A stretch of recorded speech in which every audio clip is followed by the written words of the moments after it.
তার শরীর চেনা যাচ্ছিল না, কিন্তু তার নাম শুনলে পুরো ময়দান কেঁপে উঠত। উহুদের লাল প্রান্তরে সূর্য তখনও ডুবেনি।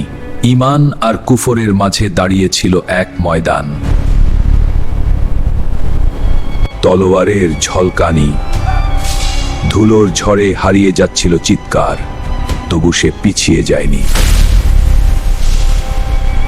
একটি নয়, দুটি নয়, ক্ষত বাড়তেই থাকলো তার শরীরে। কিন্তু ঈমানের শক্তি তলোয়ারের চেয়েও দৃঢ় ছিল। তার দেহে গুণে পাওয়া গেল ৮০টিরও বেশি ক্ষত। প্রতিটি ক্ষত ঈমানের সাক্ষ্য। তার মুখ চেনা যাচ্ছিল না, ধুলো আর রক্ত ঢেকে দিয়েছিল সব। কিন্তু আসমান চিনেছিল তাকে একজন শহীদ হিসেবে।